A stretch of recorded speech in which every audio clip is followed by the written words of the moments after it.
دعا معصوم سے قریب ہوتے، کچھ نہیں ملتا، دعا کرنے سے ایک سکون مل جاتا.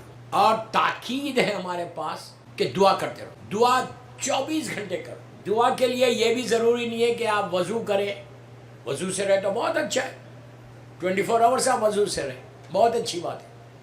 لیکن دعا کے لیے یہ کوئی ایسا حصہ نہیں ہے کہ آپ قبلہ رو ہو، مصلی بچھاؤ اور وضو کر کے جاؤ. نہیں، رات میں سوتے وقت دعا کرو، دن کے اجالے میں دعا کرو، ہمیشہ کرتے رہو. وہ سننے والا ہمیشہ سنتا ہے.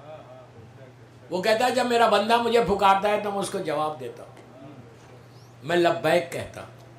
اس سے بڑی بات کیا ہے کہ خالق کائنات ہماری دعا کو سن رہا. تو ہمیشہ دعا کرو، لیکن دعا کبھی ڈائریکٹ مت مانگو، واسطے سے مانگو. ہمیشہ معصومین کا واسطہ دے کے دعا مانگنا. جتنا آپ واسطہ دیتے جائیں گے. اب ایک تفصیل ہے کہ کس کا واسطہ دینے سے کون سی دعا قبول ہوتی ہے. ہر امام کے لیے کہا گیا. اب ایک 2 منٹ میں سن لیں، میں اپنی ٹاپک پہ ہوں کہ دعا اور کہاں کرنا دعا. دعا کے جگہیں بتائی گئی. میں یہ نہیں کہہ رہا کہ آپ جنگل میں جا کے دعا مانگے تو نہیں ہوگی یا گھر میں مانگے تو ہوگی.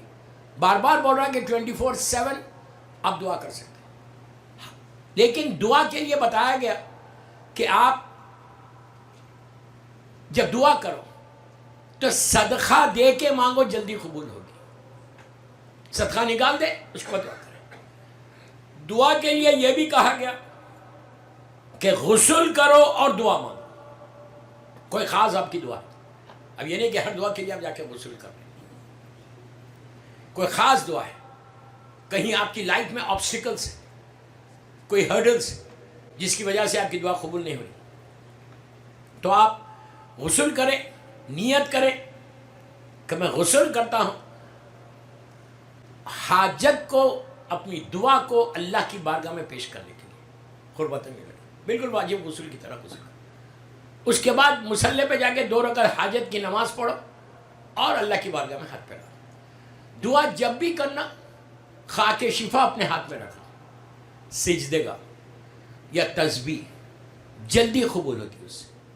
اس کے بعد دعا کے ٹائمنگز بتائے گئے. جب 2 وقت ملتے تو دعا کرو. لائک فجر کا وقت بہترین وقت، فجر سے پہلے جو تہجد کا وقت ہوتا اس میں دعائیں جلدی قبول ہوتی. فجر کے بعد، رزق کے لیے فجر کے بعد بہترین وقت ہے دعا مانگنے کا.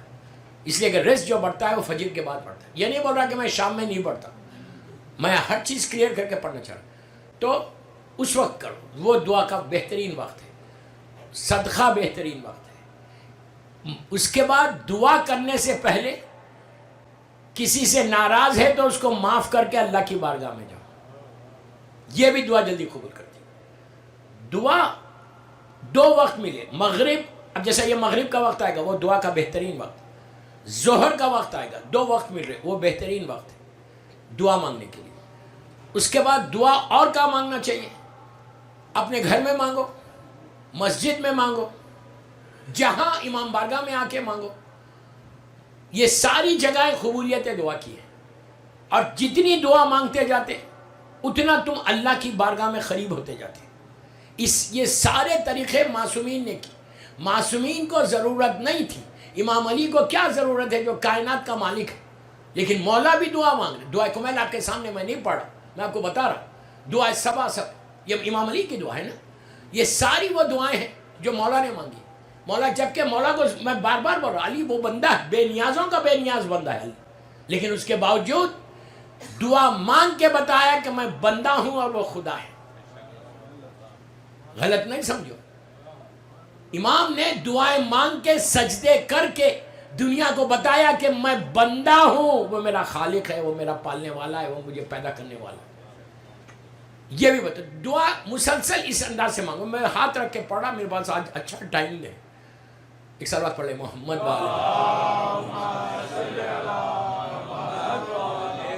یہ ساری دعاؤں کے بعد شب جمعہ بہترین وقت ہے دعا مانگنے کا. جمعے کی صبح بہت اچھا وقت ہے دعاؤں کو مانگنے کا. اور مانگتے ہوئے تھکنا نہیں. یہ نہیں بولا یار اتنی دعا کر رہا میری دعائیں قبول نہیں ہوئی. جب دعا کوئی ایکسیپٹ نہ ہو رہی ہے، آپ مانگ رہے لیکن ایکسیپٹ نہیں ہو رہی. امام علی کے پاس ایک شخص نے آگے کہا مولا کیا کروں، اتنا مانگتا ہوں. تو امام نے کہا استغفار کر، معافی مانگ. اس نے کہا ٹھیک ہے. گیا معافی مانگتا رہا. دوسرا آیا، کہا مولا بیماریوں میں گھرا ہوا ہوں، کوئی دعا بتائیے. امام نے کہا استغفار کر. تیسرے نے آگے کہا مولا رزق کا پرابلم ہے. میں ایک ایک جملہ بول رہا صرف، پوری میری مجلس ہے. رزق کا اگر کسی کو پرابلم، امام علی کہہ رہے کہ استغفار کر. تو راوی نے کہا مولا ہر جو آ رہا مانگنے کے لیے آپ استغفار کرو بول رہے. تو امام علی نے کہا تم کو کیا معلوم کہ استغفار کیا ہے، سوری کیا چیز ہے؟ اس لیے کہ رحمت اسی وقت نازل ہوتی جب تمہارے گناہ معاف ہوتے. ہم کو اندازہ نہیں ہے نا، اس لیے کہ ہم مانگے جا رہے، ہماری دعا ایکسیپٹ ہی نہیں ہو رہی. تو دعا اسی وقت ایکسیپٹ ہوگی جب تمہارے گناہ معاف ہوں گے. گناہ معاف ہوں گے، اللہ کی بارگاہ سے رحمتیں نازل ہوں گی. ورنہ ہوتا کیا ہے کہ میں گناہ کر رہا تو میرے سر پہ ایک لیر آ جا رہی، میری آواز عرش الہی تک جاری نہیں.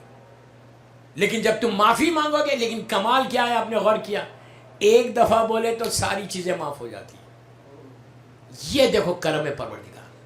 اسی لیے آپ دعائے کمیل میں کہتے ہیں یا سریع الرضا.